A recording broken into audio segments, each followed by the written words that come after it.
So, good afternoon, everyone. So, we are from Group 8. We want to present our presentations. The title is Assessing Writing. So, I'm Atha and my friends Nabil Najmi and Dita Triyana. So, let's jump into the material. So, the first the first materials is genres of writing language. So, uh, so there are several types of genres of writing language, written language. So first is academic writing, for example, like papers and general subject reports, essay, journal, short answer, test, technical report, or thesis or dissertations. And the second type of written language is job-related writing. For example, messages, letter, or emails. Wait. Memos, work reports, schedule, advertisement, and manuals.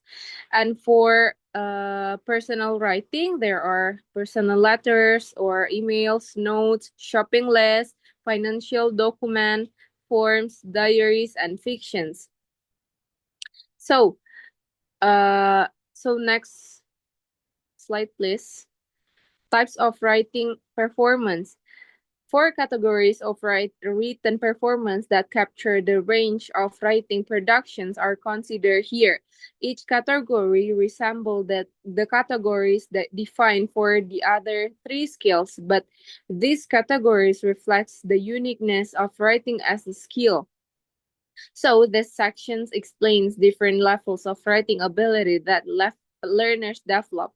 First is imitative writing, letters, words spelling, punctuations, and very short sentence. This to produce written language, the learner must attain skills in the fundamental basic task of writing letters, words, punctuations, and very brief sentences. This category includes the ability to spell correctly and to perceive phoneme grapheme correspondence in English spelling system. It is a level at which learners are trying to master the mechanics of writing. At this stage, form is a primary focus, while context and meaning are secondary. Next is intensive or control. Beyond the fundamental of imitative writing, as I mentioned before, uh, skills in producing appropriate vocabulary within the text, collocations and idiom, and correct grammatical features up to the length of a sentence. Meaning and context are somewhat important, but most assessment tasks focus on form and are strictly controlled by the task design. Next is responsive. So at these levels, learner with connected sentence forming a paragraph or short text. Tasks may include brief narrative, descriptions, short reports, summaries, or responses to reading.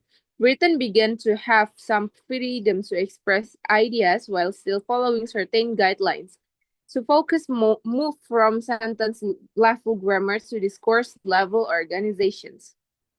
Last is extensive. So extensive writing involves managing all processes and strategies for longer texts, such as essay, research papers, project reports, or thesis.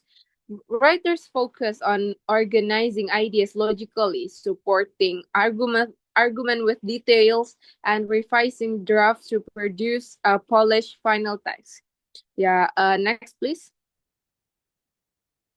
So that there are micro and macro skills of writing. Let's start from micro skill first. Micro skills. First is produce grammar, fees, and orthographic patterns in English. Second is write an appropriate speed for the purpose. Use correct vocabulary and word order. Use acceptable grammatical systems. Express meaning in different grammatical forms, and use cohesive devices in writing. So micro skills focus on fundamental language features such as spelling, grammar, vocabulary, and constructions, while micro skills is use rhetorical forms and conventions of writing discourse and achieve communicative purpose according to form and context and connect main ideas and supporting ideas, distinguish between literal and implied meaning, use culturally appropriate references, and applied writing strategies such as planning, drafting, revising, and editing. So, macro skills involves higher level writing abilities such as organizing ideas, communicating meaning effectively, and applying writing strategies. So I think that's all from me. Next, we'll continue with my friends. Okay, thank you. That's my turn.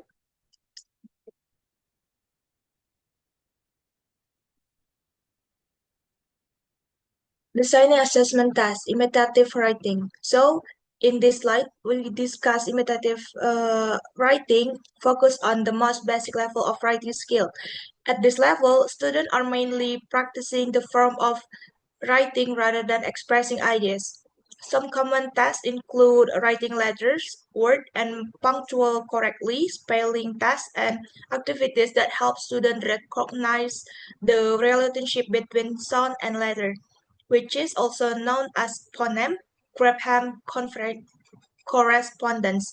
The main purpose of this task is to assess handwriting accuracy, spelling ability, and student understanding of how sounds are represented in a writing form. So at this stage, the focus is more on accuracy and form rather than a meaning. Next slide, please. Designing assessment task intensive control writing. So at this level, students are required to produce a short piece of writing with more control over language. The focus is still on accuracy, but students begin to use grammar and vocabulary more actively. Some example of tasks include dictation or dictacom, where students write what they hear, grammatical transformation tasks where they change sentence structures, and picture cue tasks where students write sentence based on images. The purpose of this test is to assess grammar accuracy, measure student ability to control sentence structure, and evaluate how they use vocabulary and in writing. The focus here is still more on accuracy than creativity. Next slide, please. Additional intensive writing tests. In this task, there are several other intensive writing activities. For example, vocabulary assessment task requires students to use word in the correct contents, underlying tasks as a student to arrange a sentence logically to form a meaningful sequences. There, there are also short answer and sentence completion tasks. These activities help measure student control of language structures, their ability to organize sentence, and their understanding of both form and meaning. In this way, these tasks serve a bridge between form-focused writing and more meaningful writing. Next slide, please. Issue in assessing responsive and extensive writing. So, assessing writing at this level can be challenging. One common issue is scoring subjectivity because different teachers may evaluate writing differently. Another challenge is balancing grammar accuracy with content and ideas. Teachers also need to evaluate organization and coherence, and this requires clear scoring rubrics. At this stage, the focus of assessment is not only on grammar but also on meaning or organization, development of ideas, and overall communicative effectiveness. Okay, I think that's all for me. Next material will be explained by my friends Nabil. Okay, thank you, Dita. So next is method for responsive and extensive writing. So assessing writing is more complex than scoring objective tests because writing involves multiple components such as grammar, organization, vocabulary, and content. Teacher therefore needs systematic scoring method to ensure fairness and consistency. Brown identified three main scoring methods used in writing assessment: holistic scoring, primary trait scoring, and analytic scoring. Each method focuses on different aspects of writing performance. So first we have holistic scoring. Holistic scoring evaluates a piece of writing as a whole rather than focusing on individual components. In this method, the evaluator reads the entire text and assigns a single overall score based on the general quality of the writing. This approach is commonly used in large-scale assessment because it is faster and easier to apply. However, it might provide less detailed feedback for students because it does not separate different aspects of writing. Second is primary trait scoring. Primary trait scoring focuses on one specific feature of writing that is most important for a particular text. Like for example, if the goal of the assessment is persuasive writing, the scoring focus primarily on how effective the student present and support an argument. This method allows teacher to evaluate whether students successfully accomplish the main communicative purpose of the writing text. Third is analytic scoring. Analytic scoring evaluates writing by dividing it into several components. Each component receives a separate score such as grammar, vocabulary, organization, content, and mechanic. This method provides more detailed feedback because it shows students their strengths and weaknesses in different aspects of writing. However, analytic scoring usually requires more time and effort from the evaluator. And then we have responding to assertive writing. Brown emphasized that assessing writing should not focus only on assessing scores. Teachers should also provide constructive response and feedback that help students improve their writing skill. Feedback can include comment on organization, clarity of idea, grammatical accuracy, and suggestion for improvement. Effective responses encourage students to reflect on their writing and develop better writing strategy. And assessing the initial stages of writing. Writing is a process that includes several stages, beginning with planning and drafting.